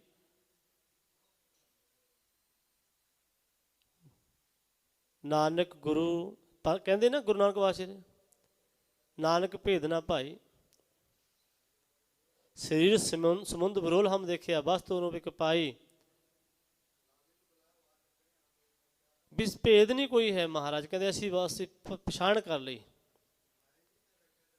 ਤੇ ਸਤਿਗੁਰੂ ਸੱਚੇ ਪਾਤਸ਼ਾਹ ਮਹਾਰਾਜ ਜੀ ਕਹਿੰਦੇ ਬਈ ਉਹਨਾਂ ਦੇ ਕਾਰਜ ਰਾਸ ਹੋ ਜਾਂਦੇ ਨੇ, ਜਿਹੜੇ ਹਰ ਗੁਰਪੁਰਾ ਆਰਾਧਿਆ ਦਰਗਹਿ ਸੱਚ ਖਰੇ। ਖੋਟਾ ਪੈਸਾ ਚੱਲਦਾ ਦੁਨੀਆ ਤੇ? ਕਿਸੇ ਦੁਕਾਨ ਤੇ ਚਲਾ ਕੇ ਦੇਖੋ, ਚੱਲੇਗਾ ਖੋਟਾ ਪੈਸਾ? ਨਹੀਂ ਚੱਲਦਾ। ਤੇ ਜੇ ਆਪਾਂ ਸਾਡੇ ਅੰਦਰ ਖੋਟਾਂ ਰਹੀਆਂ, ਖੋਟ ਹੈ, ਕੋਈ ਕਮੀ ਹੈ, ਅਸੀਂ ਸਰਕਾਰ ਸੱਚੀ ਦਰਗਾਹ ਦੇ ਵਿੱਚ ਚੱਲ ਜਾਵਾਂਗੇ? ਨਹੀਂ ਚੱਲਾਂਗੇ। ਖੋਟੇ ਸੱਟੀ ਹੈ ਬਾਰ ਬਾਰ। ਐਸਾ ਨਾ ਹੋਵੇ, ਮਨੁੱਖਾ ਜਨਮ ਮਿਲਿਆ ਹੈ, ਮਹਾਰਾਜ 12 ਮਾਹ ਦੇ ਰਾਹੀਂ ਸਾਨੂੰ ਸਮਝਾ ਰਹੇ ਨੇ, ਐਸਾ ਨਾ ਹੋਵੇ ਕਿਤੇ ਖਰਾਬ ਹੋ ਜੇ, ਛੋਟਾ ਜਿਹਾ ਨੁਕਸਾਨ ਹੋ ਜਾਵੇ, ਕਿੰਨਾ ਅਸੀਂ ਪਛਤਾਉਂਦੇ ਹਾਂ। ਕੋਈ ਚੋਰੀ ਹੋ ਜਾਵੇ ਸਾਡੇ, ਕੋਈ ਸਾਡੇ ਤੋਂ ਕੋਈ ਚੀਜ਼ ਖਰਾਬ ਹੋ ਜਾਵੇ, ਪਛਤਾਉਂਦੇ ਆ ਨਾ, ਗੁੱਸਾ ਹੁੰਦਾ ਹੈ, ਪਛਤਾਉਂਦੇ ਵੀ ਆ ਵੀ ਕਾਸ਼ ਸੰਭਾਲ ਲੈਂਦੇ। ਫਿਰ ਉਦੋਂ ਪਛਤਾਵਾ ਹੋਵੇਗਾ। ਕਬੀਰ ਸਾਹਿਬ ਜੀ ਕਹਿੰਦੇ ਤਬ ਹੀ ਜਬ ਜਮ ਕਾ ਡੰਡ ਮੂੰਡ ਮਹਿ ਲਾਗੈ, ਤਬ ਹੀ ਨਰ ਜਾਗੈ। ਫਿਰ ਉਹਦਾ ਕੋਈ ਫਾਇਦਾ ਨਾ ਹੋਵੇਗਾ। ਤਾਂ ਹੀ ਮਹਾਰਾਜ ਜੀ ਕਹਿੰਦੇ ਨੇ, ਭਜੋ ਗੋਬਿੰਦ ਫੂਲ ਮਤ ਜਾਹੋ, ਮਾਨਸ ਜਨਮ ਕਾ ਇਹੀ ਲਾਹੋ। ਅਵ ਨਾ ਭਜਸ ਭਜਸ ਕਾ ਭਾਈ, ਆਵੇ ਅੰਤ ਨਾ ਭਜਿਆ ਜਾਈ। ਯਾਦ ਰੱਖਣਾ, ਮਹਾਰਾਜ ਕਹਿੰਦੇ ਵੀ ਇਹ ਜਿਹੜਾ ਸਰੀਰ ਹੈ ਨਾ, ਇਹ ਪਸ਼ੂਆਂ ਪਾਸ ਵੀ ਹੈ, ਪੰਛੀਆਂ ਪਾਸ ਵੀ ਹੈ, ਤੇਰੇ ਪਾਸ ਵੀ ਹੈ। ਫਰਕ ਹੈ। ਕੀ ਫਰਕ ਹੈ ਜੀ? ਕਹਿੰਦੇ ਵੀ ਜਿਹੜੀ ਸੋਝੀ ਹੈ ਨਾ, ਉਹ ਦੇਵਤਿਆਂ ਪਾਸ ਵੀ ਹੈ, ਤੇਰੇ ਪਾਸ ਵੀ ਹੈ। ਫਰਕ ਕੀ ਹੈ? ਇਸ ਦੇਹੀ ਕੋ ਸਿਮਰੈ ਦੇਵ, ਉਹ ਵੀ ਯਾਦ ਕਰਦੇ ਨੇ ਸਾਨੂੰ ਦੇਹੀ ਮਿਲ ਜਾਵੇ, ਅਸੀਂ ਵੀ ਦੇਹੀ ਪ੍ਰਾਪਤ ਕਰਕੇ ਇਸ ਸੰਸਾਰ ਤੋਂ ਪਾਰ ਹੋ ਜਾਈਏ ਨਾਮ ਦੀ ਕਮਾਈ ਕਰਕੇ। ਇਸ ਦੇਹੀ ਕੋ ਸਿਮਰੈ ਦੇਵ, ਸੋ ਦੇਹੀ ਭਜ ਹਰ ਕੀ ਸੇਵ। ਇਹ ਮਨੁੱਖ ਪਸ਼ੂ ਦੇ ਪਾਸ ਸਰੀਰ ਹੈ ਪਰ ਦਿਮਾਗ ਨਹੀਂ ਹੈ, ਸੋਝੀ ਨਹੀਂ ਹੈ। ਦੇਵਤੇ ਦੇ ਪਾਸ ਸੋਝੀ ਹੈ ਪਰ ਸਰੀਰ ਨਹੀਂ ਹੈ। ਇਹ ਮਨੁੱਖ ਤੇਰੇ ਪਾਸ ਸਰੀਰ ਵੀ ਹੈ ਤੇ ਦਿਮਾਗ ਵੀ ਹੈ, ਸੋਝੀ ਵੀ ਹੈ। ਧੰਨ ਭਾਗ ਹਨ ਸਿੱਖ ਕੌਮ ਦੇ, ਸਾਡੇ ਪਾਸ ਗੁਰੂ ਵੀ ਹੈ। ਧੰਨ ਭਾਗ ਨੇ ਸਾਡੇ ਪਾਸ ਗੁਰਮੁਖਾਂ ਦਾ ਜੀਵਨ ਵੀ ਹੈ, ਸਾਡੇ ਪਾਸ ਸੰਤ ਮਹਾਂਪੁਰਸ਼ ਵੀ ਹਨ, ਸਾਡੇ ਪਾਸ ਕਮੀ ਕੋਈ ਨਹੀਂ। ਸਭ ਤੋਂ ਅਮੀਰ ਕੌਮ ਹੈ ਸਿੱਖ ਕੌਮ, ਸਭ ਤੋਂ ਅਮੀਰ ਵਿਰਸਾ ਹੈ ਸਾਡਾ। ਤੇ ਫਿਰ ਜੇ ਖੱਬੇ ਸੱਜੇ ਜਾ ਕੇ ਭਟਕਦੇ ਹਾਂ, ਸਾਡੇ ਤੋਂ ਬਦਕਿਸਮਤ ਕੋਈ ਨਹੀਂ ਹੋਵੇਗਾ।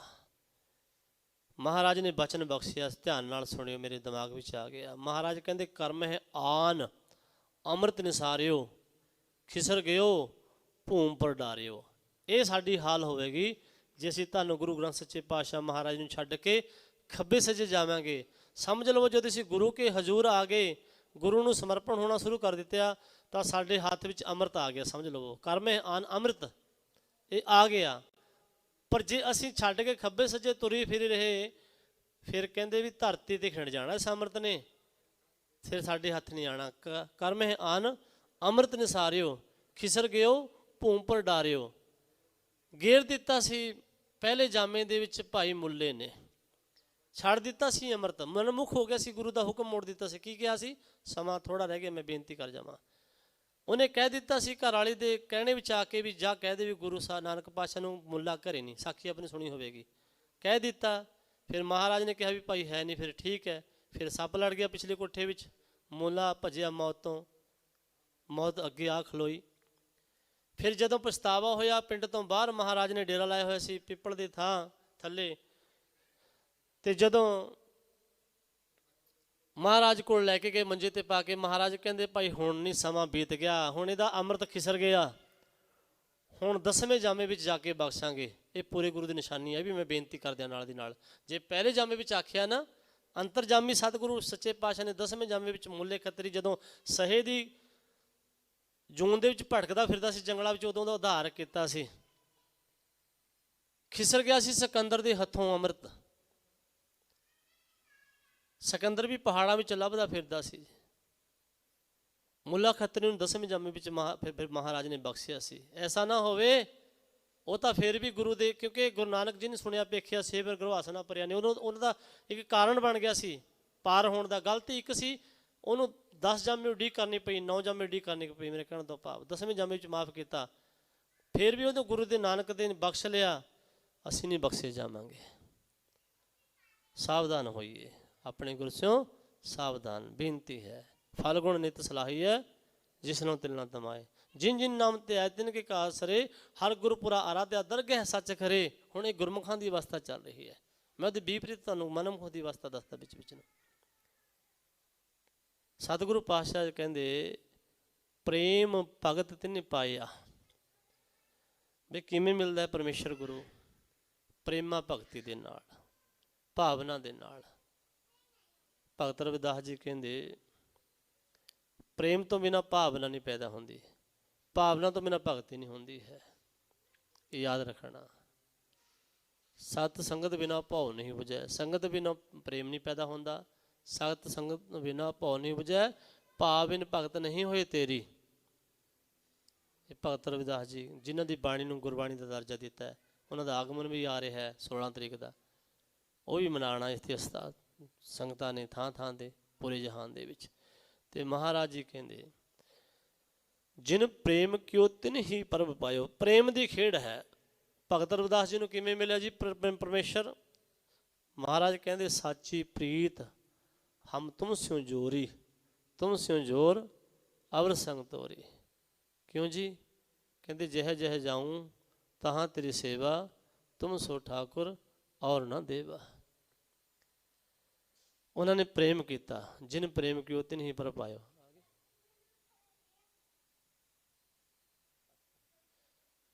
ਸਤਿਗੁਰੂ ਸੱਚੇ ਪਾਤਸ਼ਾਹ ਮਹਾ ਰਹਿਮਤ ਕਰਦੇ, ਤਰਸ ਕਰਦੇ, ਸਾਡੇ ਤੇ ਤਰਸ ਕਰਕੇ ਸਮਝਾ ਰਹੇ ਨੇ। ਪਾਤਸ਼ਾਹ ਜੀ ਕਹਿੰਦੇ ਪ੍ਰੇਮ ਭਗਤਿਨ ਪਾਇਆ ਵਿਖਿਆ ਨਾਹੀਂ ਜਰੇ, ਕੂੜ ਗਏ ਦੁਬਦਾ ਨਸੀ, ਪੂਰਨ ਸੱਚ ਪਰੇ। ਉਹਨਾਂ ਦੇ ਅੰਦਰੋਂ ਜਿਹੜੀ ਅਸੀਂ ਜਪਜੀ ਸਾਹਿਬ 'ਚ ਦਾਤ ਮੰਗਦੇ ਹਾਂ ਰੋਜ਼। ਕਿਹੜੀ ਦਾਤ ਮੰਗਦੇ ਹਾਂ ਜੀ? ਆਪਾਂ ਪੜ੍ਹਦੇ ਹਾਂ ਨਾ ਜਪਜੀ ਸਾਹਿਬ, ਧਿਆਨ ਨਾਲ ਪੜ੍ਹਿਓ ਕਰੋ, ਮੇਰੀ ਬੇਨਤੀ ਹੈ। ਮਹਾਰਾਜ ਕਹਿੰਦੇ ਕਿਵ ਸਚਿਆਰਾ ਹੋਈ ਹੈ, ਕਿਵ ਕੂੜੈ ਟੁੱਟੈ ਪਾਲ। ਸਾਡੇ ਅੰਦਰ ਜਿਹੜੀ ਕੂੜ ਦੀ ਕੰਧ ਬਣੀ ਹੋਈ ਹੈ, ਝੂਠ ਦੀ ਕੰਧ, ਇਹ ਕਿਵੇਂ ਢਹਿ ਢੇਰੀ ਹੋਵੇ, ਕਿਵੇਂ ਸਾਡੇ ਅੰਦਰ ਦਾ ਸਾਫ਼ ਹੋਵੇ? ਕਿਵ ਸਚਿਆਰਾ ਹੋਈ ਹੈ, ਕਿਵ ਕੂੜੈ ਟੁੱਟੈ ਪਾਲ।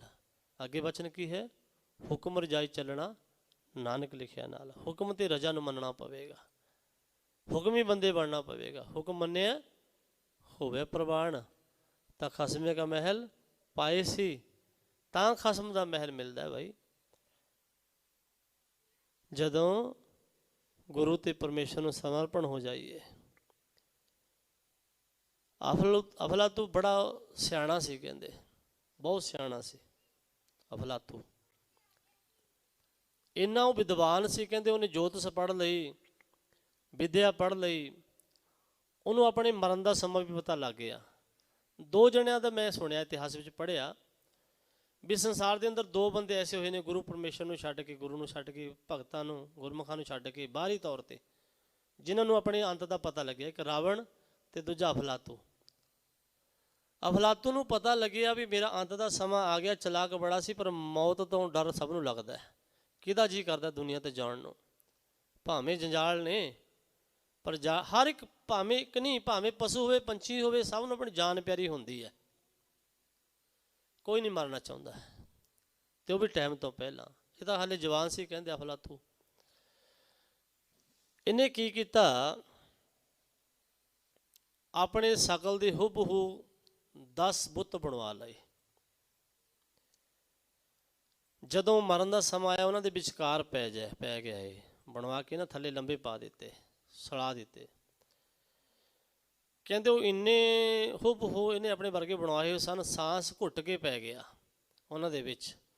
ਇਹ ਰੋਕ ਲੈਂਦਾ ਸੀ, ਕਹਿੰਦੇ ਸਵਾਸ 10 ਦੁਆਰ ਵਿੱਚ ਚੜਾ ਲੈਂਦਾ ਸੀ। ਜੋ ਲਿਖਿਆ ਮੈਂ ਸੁਣਾ ਰਿਹਾ, ਜੋ ਪੜ੍ਹਿਆ। ਕਹਿੰਦੇ ਸਵਾਸ ਰੋਕ ਕੇ ਬੁੱਤਾਂ ਦੇ ਵਿੱਚ ਪੈ ਜਾਇਆ ਕਰੇ। ਜਦੋਂ ਜਮਦੂਤ ਲੈਣ ਆਇਆ ਕਰਨ, ਕਿਉਂਕਿ ਕਮਾਈ ਤਾਂ ਕੋਈ ਨੇਕ ਕੀਤੀ ਨਹੀਂ, ਚਲਾਕੀ ਬਹੁਤ ਸੀ। ਇਹ ਮਨ ਚੰਚਲਾ ਚਤੁਰਾਈ ਕਿਨੇ ਨਾ ਪਾਇਆ, ਯਾਦ ਰੱਖਿਓ। ਚਲਾਕੀ, ਚਤੁਰਾਈ, ਸਾਇੰਸ ਜੋ ਮਰਜ਼ੀ ਹੋਵੇ, ਪਰਮੇਸ਼ਰ ਜੇ ਨਹੀਂ ਭਿੱਜਦਾ ਇਹਨਾਂ ਤੇ। ਇਹ ਤਾਂ ਆਪਣੀ ਖੇਡ ਹੈ, ਇਹ ਤਾਂ ਦੁਨੀਆ ਤੱਕ ਸੀਮਤ ਹੈ। ਤੇ ਮਹਾਰਾਜ ਜੀ ਦੇ ਜਿਹੜੇ ਅਟੱਲ ਬਚਨ ਨੇ, ਉਹਨਾਂ ਦੀ ਸਾਨੂੰ ਇਹਨਾਂ ਵਿੱਚੋਂ ਪ੍ਰਮਾਣ ਮਿਲ ਜਾਂਦਾ ਹੈ ਵੀ ਹਾਂ ਸੱਚ ਹੈ। ਕਹਿੰਦੇ ਉਹ ਜਦੋਂ ਆਇਆ ਕਰਨ, ਉਹਨਾਂ ਨੂੰ ਭੁਲੇਖਿਆ ਪੈ ਜਾਇਆ ਕਰੇ ਵੀ ਕੌਣ ਹੈ, ਉਹ ਚਲੇ ਜਾਇਆ ਕਰਨ। ਫਿਰ ਉੱਪਰੋਂ ਆਰਡਰ ਹੋਇਆ ਕਰੇ, ਹੁਕਮ ਹੋਇਆ ਕਰੇ, ਫਿਰ ਆਇਆ ਕਰਨ ਵਿਚਾਰੇ। ਫਿਰ ਧਰਮਰਾਜ ਨੇ ਕਹਿੰਦੇ ਦੱਸਿਆ ਵੀ ਭਾਈ ਜਿਹੜਾ ਗਿਆਨੀ ਹੁੰਦਾ ਨਾ, ਚਲਾਕ ਹੁੰਦਾ ਹੈ, ਵਿਦਵਾਨ ਹੁੰਦਾ, ਉਹ ਹੰਕਾਰੀ ਬੜਾ ਹੁੰਦਾ ਹੈ। ਉਹਨੂੰ ਇੱਕ ਰੋਗ ਹੁੰਦਾ, ਹੰਕਾਰੀ ਹੁੰਦਾ। ਜਿਹੜਾ ਕਲਾਕਾਰ ਹੋਵੇ ਨਾ, ਕਿਸੇ ਪਾਸ ਕੋਈ ਕਰਾਮਾਤ ਹੋਵੇ, ਉਹਨੂੰ ਮਾਣ ਹੋ ਜਾਂਦਾ ਹੈ। ਕਹਿੰਦੇ ਵੀ ਅਫਲਾਤੂ ਨੂੰ ਆਪਣੀ ਅਕਲ ਤੇ ਬੜਾ ਮਾਣ ਹੈ। ਕਹਿੰਦੇ ਫਿਰ ਕੀ ਕਰੀਏ? ਕਹਿੰਦੇ ਵੀ ਜਾ ਕੇ ਤੁਸੀਂ ਜਦੋਂ ਉਹਨੂੰ ਲੈਣ ਜਾਵੋ ਨਾ, ਉਹਦੇ ਬਣਵਾਏ ਹੋਏ ਬੁੱਤਾਂ ਵਿੱਚੋਂ ਤੁਸੀਂ ਨੁਕਸ ਕੱਢ ਦੇਣਾ ਹੈ ਬਸ। ਜਦੋਂ ਗਏ ਨੇ ਨਾ, ਜਦੋਂ ਸਵਾਸ 10ਵੇਂ ਦੁਆਰ ਵਿੱਚ ਚੜਾ ਕੇ ਪਿਆ ਬੁੱਤਾਂ ਦੇ ਵਿਚਕਾਰ, ਜਾ ਕੇ ਜਮਦੂਤ ਕਹਿੰਦੇ ਬਈ ਇਹ ਵੀ ਅਫਲਾਤੂ ਨਹੀਂ, ਇਹ ਵੀ ਅਫਲਾਤੂ ਨਹੀਂ। ਕਹਿੰਦੇ ਲੈ, ਬੁੱਤ ਤਾਂ ਬਣਵਾਏ ਨੇ ਉਹਨੇ, ਪਰ ਮੂਰਖ ਹੈ, ਸਿਆਣਾ ਨਹੀਂ ਹੈ। ਆਪਣੇ ਵਰਗਾ ਆਹ ਬੁੱਤ ਨਹੀਂ ਬਣਾਇਆ। ਹੈ ਤਾਂ ਉਹਦੇ ਵਰਗੇ ਹੁਬ ਸੀ, ਬੜਾ ਚਲਾਕ ਸਿਆਣਾ ਸੀ, ਪਰ ਨੁਕਸ ਮਿਲ ਗਿਆ ਨਾ, ਕੱਢ ਦਿੱਤਾ। ਰਹਿ ਨਾ ਹੋਇਆ, ਹੰਕਾਰ ਨੇ ਅੰਦਰੋਂ ਸੱਟ ਮਾਰੀ। ਕਹਿੰਦਾ ਓਏ ਮੂਰਖ ਕੌਣ? ਕਹਿੰਦਾ ਮੇਰੇ ਨਾਲੋਂ ਕੋਈ ਵੱਡਾ ਸਿਆਣਾ ਹੈ? ਕਹਿੰਦਾ ਮੇਰੇ ਵਰਗੇ ਨੇ ਸਾਰੇ, ਮੈਂ ਚੈੱਕ ਕੀਤੇ ਨੇ। ਕਹਿੰਦੇ ਆ ਜਾ ਫਿਰ, ਤੂੰ ਹੀ ਆ ਜਾ, ਤੈਨੂੰ ਹੀ ਲੈਣ ਆਏ ਆ। ਸਵਾਸ ਥੱਲੇ ਆ ਗਏ। ਇਸ ਕਰਕੇ ਜਥੇਦਾਰ ਸਾਹਿਬ ਆ ਗਏ ਨੇ, ਇਹਨਾਂ ਦਾ ਸਮਾਂ ਸ਼ੁਰੂ ਹੈ। ਤੇ ਸਤਿਗੁਰੂ ਸੱਚੇ ਪਾਤਸ਼ਾਹ ਮਹਾਰਾਜ ਜੀ ਸਮਝਾਉਂਦੇ ਨੇ ਬਈ ਫੱਗਣ ਦੇ ਮਹੀਨੇ ਬਾਬਤ ਸਾਨੂੰ ਉਪਦੇਸ਼ ਦਿੱਤਾ ਵੀ ਜਿਨ੍ਹਾਂ ਨੇ ਹਰੀ ਪਰਮੇਸ਼ਰ ਨੂੰ ਗੁਰੂ ਰਾਹੀਂ ਧਿਆਇਆ ਹੈ, ਉਹਨਾਂ ਦੇ ਕਾਰਜ ਰਾਸ ਹੋ ਗਏ ਨੇ। ਪ੍ਰੇਮ ਭਗਤਿ ਨ ਪਾਇਆ ਵਿਖਿਆ ਨਾਹੀਂ ਜਰੇ, ਕੂੜ ਗਏ ਦੁਬਿਧਾ ਨਹੀਂ ਪੂਰਨ ਸੱਚ ਭਰੇ। ਤੇ ਕਹਿੰਦੇ ਹਿਰਦੇ ਵਿੱਚ ਵੀ ਇੱਕ ਨੂੰ ਵਸਾਉਂਦੇ ਨੇ ਉਹ। ਉਹਨਾਂ ਦੇ ਹਿਰਦੇ ਵਿੱਚ, ਜਿਵੇਂ ਪਹਿਲਾਂ ਉੱਪਰ ਬਚਨ ਆ ਗਿਆ ਨਾ ਵੀ ਕਿਸੇ ਦੂਸਰੇ ਨੂੰ ਉਹਨਾਂ ਦੇ ਹਿਰਦੇ ਵਿੱਚ ਥਾਂ ਨਹੀਂ, ਭਾਵੇਂ ਕਿੱਡਾ ਵੀ ਕੋਈ ਵੱਡਾ ਹੋਵੇ, ਕਰਾਮਾਤੀ ਹੋਵੇ। ਹਲਤ ਪਾਲਤ ਗੁਰੂ ਤੇ ਪਰਮੇਸ਼ਰ ਨੇ ਸੰਵਾਰਨਾ ਹੈ। ਤੇ ਦੱਸ ਦਿੱਤਾ ਭਾਈ ਦਿਨਾਂ ਦਾ ਤੇ ਮਹੀਨਿਆਂ ਦਾ ਵੀ ਵਹਿਮ ਨਹੀਂ ਕਰਨਾ, ਭਰਮ ਨਹੀਂ ਕਰਨਾ। ਮਹਾ ਦਿਵਸ ਤਿਸਕੋ ਭਲੇ ਜਿਹਦੇ ਨਾਦਰ ਹੋਵੇ। ਜਿਨ ਜਿਨ ਨਾਮ ਤੇ ਆਏ ਤਿਨ ਕੇ ਕਾਜ ਸਰੇ, ਹਰ ਗੁਰਪੁਰ ਆਰਾਧਿਆ ਦਰ ਕੇ ਸੱਚ ਕਰੇ। ਸਰਬ ਸੁਖਾਨੰਦ ਚਰਨ ਹਰ ਭੌਜਲ ਵਿਖਮ ਤਰੇ, ਪਾਰ ਬ੍ਰਹਮ ਪ੍ਰਭ ਸੇਵ ਦੇ ਅੰਦਰ ਇੱਕ ਧਰੇ। ਮਹਾ ਦਿਵਸ ਮੂਰਤ ਭਲੇ ਜਿਸ ਕੋ ਨਦਰ ਕਰੇ, ਨਾਨਕ ਮੰਗੈ ਦਰਸ ਦਾਨ ਕਿਰਪਾ ਕਰੋ ਹਰੇ। 12 ਮਾਹਾਂ ਦੇ ਰਾਹੀਂ ਮਹਾਰਾਜ ਨੇ ਸਮਝਾਇਆ ਵੀ ਜਿਹਦੇ ਗੁਰੂ ਤੇ ਕਿਰਪਾ ਹੋ ਜਾਵੇ, ਕਿਰਪਾ ਲੈਣੀ, ਅਸੀਂ ਯਤਨ ਕਰਨਾ ਕਿਰਪਾ ਲੈਣ ਦਾ। ਜਿਹਦੇ ਕਿਰਪਾ ਹੋ ਜਾਵੇ, ਨਦਰ ਹੋ ਜਾਵੇ, ਕਿਰਪਾ ਕਟਾਕਸ਼ ਲੋਕਨ ਕਿੰਨੋ ਦਾਸ ਕਾ ਦੁੱਖ ਵਿਦਾਰਿਓ। ਜਿਸ ਤੇ ਗੁਰੂ ਨਾਨਕ ਦੀ, ਗੁਰੂ ਗ੍ਰੰਥ ਸਾਹਿਬ ਮਹਾਰਾਜ ਦੀ ਕਿਰਪਾ ਹੋ ਜਾਵੇ, ਮਹਾਰਾਜ ਕਹਿੰਦੇ ਦੇ ਕਾਰਜ ਰਸ ਹੋ ਜਾਂਦੇ ਨੇ। ਤੇ ਨਾਲ ਸਤਿਗੁਰੂ ਸੱਚੇ ਪਾਤਸ਼ਾਹ ਕਹਿੰਦੇ ਉਹਦੇ ਲਈ ਦਿਨ, ਘੜੀਆਂ, ਪਹਿਰਾਂ ਇਹ ਸਾਰੇ ਸਫਲ ਨੇ, ਕਿਉਂਕਿ ਨਾਮ ਵਿੱਚ ਰਤੀ ਹੋਈ ਰੂਹ ਹੋ ਜਾਂਦੀ ਹੈ। ਤੇ ਆਖਰੀ ਵਚਨ ਕੀ ਆਖਿਆ ਮਹਾਰਾਜ ਨੇ? ਇਹਨੂੰ ਪਕੜਨਾ, ਬਸ ਮੈਂ ਬੇਨਤੀ ਕਰਕੇ ਸਮਾਪਤੀ ਕਰਾਂ, ਇਹਦੀ ਪਕੜ ਕਰਨਾ। ਭਗਤ ਕਬੀਰ ਸਾਹਿਬ, ਭਗਤ ਰਵਿਦਾਸ ਜੀ ਕਹਿੰਦੇ ਬਹੁਤ ਜਨਮ ਵਿਛਰੇ ਥੇ ਮਾਧੋ ਇਹ ਜਨਮ ਤੁਮਾਰੇ ਲੇਖੇ। ਕਹਿਣ ਦਾ ਮਤਲਬ ਅਸੀਂ ਜੀਵ ਕਿਸੇ ਸਮੇਂ ਪਰਮੇਸ਼ਰ ਦੇ ਹਜ਼ੂਰ ਸਨ, ਉਹਦੇ ਦਰਸ਼ਨ ਕੀਤੇ ਨੇ, ਅਸੀਂ ਬਹੁਤ ਜਨਮਾਂ ਦੇ ਵਿਛੜੇ ਹੋਏ ਹਾਂ। ਅਸੀਂ ਸਾਡੀ ਵੀ ਇਹ ਅਰਦਾਸ ਹੋਵੇ ਬਹੁਤ ਜਨਮ ਵਿਛੜੇ ਤੇ ਮਾਧੋ ਜਨਮ ਤੁਹਾਰੇ ਲੇਖੇ, ਕਿਉਂਕਿ ਪੰਜਮ ਪਾਤਸ਼ਾਹ ਮਹਾਰਾਜ ਜੀ ਕਹਿੰਦੇ ਨਾਨਕ ਮੰਗੈ ਦਰਸਦਾਨ ਕਿਰਪਾ ਕਰੋ ਹੋਰੇ। ਹੇ ਵਾਹਿਗੁਰੂ ਜੀ, ਮੈਨੂੰ ਆਪ ਜੀ ਦੇ ਦਰਸ਼ਨਾਂ ਦੀ ਇੱਛਾ ਹੈ, ਕਿਰਪਾ ਕਰਕੇ ਮੈਨੂੰ ਆਪਣੇ ਦਰਸ਼ਨ ਦੇ ਦਾਰੇ ਬਖਸ਼ ਦਿਓ। ਇਸੀ 12 ਮਹਾਂ ਦੇ ਜਾਪ ਅੱਜ ਦੇ ਮਹੀਨੇ ਦੀ ਵਿਆਖਿਆ, ਜਿੰਨੀ ਕਿ ਮਹਾਰਾਜ ਨੇ ਪਰਮੇਸ਼ਰ ਨੇ ਬੁੱਧੀ ਬਖਸ਼ੀ ਹੈ, ਉਸ ਅਨੁਸਾਰ ਆਪ ਜੀ ਦੀ ਸੇਵਾ ਵਿੱਚ ਕੁਝ ਕਹਿਣ ਦਾ ਯਤਨ ਕੀਤਾ ਹੈ। ਪ੍ਰਬੰਧਕ ਸਾਹਿਬਾਨਾਂ ਦਾ ਬਹੁਤ ਬਹੁਤ ਧੰਨਵਾਦ, ਸਟੇਜ ਸਕੱਤਰ ਦਾ ਬਹੁਤ ਬਹੁਤ ਧੰਨਵਾਦ, ਕੋਟ ਅਨਕੋਟ ਸ਼ੁਕਰ ਤੁਹਾਨੂੰ ਗੁਰੂ ਗ੍ਰੰਥ ਸੱਚੇ ਪਾਤਸ਼ਾਹ ਮਹਾਰਾਜ ਜੀ ਦੇ ਜੀ, ਕੋਟ ਅਨਕੋਟ ਸ਼ੁਕਰ। ਅਮਰ ਸ਼ਹੀਦ ਬਾਬਾ ਜਥੇਦਾਰ ਬਾਬਾ ਹਨੂੰਮਾਨ ਸਿੰਘ ਜੀ ਦਾ, ਜਿਨ੍ਹਾਂ ਦੀ ਬਦੌਲਤ ਅੱਜ ਆਪਾਂ ਬੈਠੇ ਹਾਂ, ਜੁੜੇ ਹੋਏ ਹਾਂ। ਆਓ ਬਾਬਾ ਜੀ ਕੁਝ ਕਹਿਣਾ ਚਾਹੁੰਦੇ ਨੇ, ਆਉਣ ਵਾਲੇ ਜਥੇ ਨੂੰ ਜੋ ਆਖੇ ਹੋ ਜੀ, ਮੇਰੀ ਗਲਤੀਆਂ ਨੂੰ ਮਾਫ ਕਰਦੇ ਹੋਏ ਬਖਸ਼ ਲੈਣਾ। ਨਾਨਕ ਨਾਮ ਚੜ੍ਹਦੀ ਕਲਾ, ਤੇਰੇ ਭਾਣੇ ਸਰਬੱਤ ਦਾ ਭਲਾ। ਵਾਹਿਗੁਰੂ ਜੀ ਕਾ ਖਾਲਸਾ, ਵਾਹਿਗੁਰੂ ਜੀ ਕੀ ਫਤਿਹ।